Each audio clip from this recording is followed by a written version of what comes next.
jail. I want to yield 3 minutes first to the very distinguished Congresswoman from the 3rd District of Minnesota, Congresswoman Morrison, who is a mother of 3, an OBGYN, a former state legislator serving in her first term, and this is her first speech on the House floor. Gentleman's recognized. Gentlelady's recognized.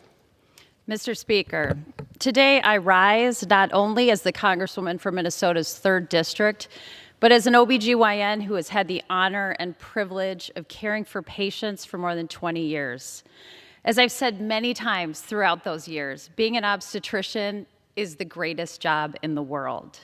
Being present and helping people during one of the most joyful moments of their lives is an incredible privilege. It's also a serious responsibility. And on most days, it is the best job in the world. But sometimes it can be absolutely tragic and heartbreaking. Sometimes medical complications can prevent a patient's dreams of building her family from coming true. The moment when a patient and her family learn about a lethal fetal medical condition that is incompatible with life, it is devastating. The pain and the grief in that moment is unfathomable. You can never unhear the mother's cries of despair.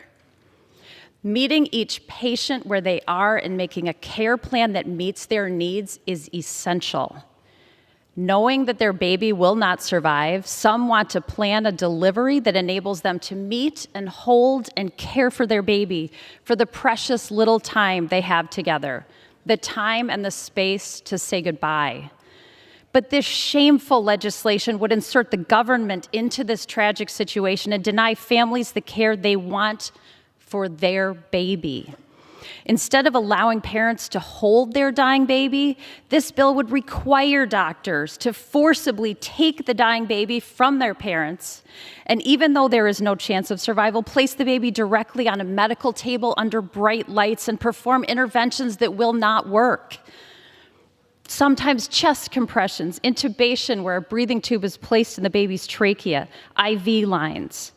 And if those measures were not taken, the doctor could be charged with murder. This bill is cruel. It singles out patients who are facing the worst days of their lives. This bill does not solve a problem. Doctors are already both honored and obligated to provide appropriate care for their patients. It is illegal to kill a newborn infant in all 50 states. This bill is designed to confuse, to frighten, and to misinform people and criminalize medical providers. It would inflict further and unnecessary tragedy and trauma on patients and their families. We should be doing everything we can to support pregnant women, mothers, families, and their care providers, not attack them. So I stand before you as an obstetrician on behalf of the patients and providers across the country who should never be subjected to this cruel and harmful mandate. I implore you to reject this legislation. Mr. Speaker, I yield back. Gentlelady yields.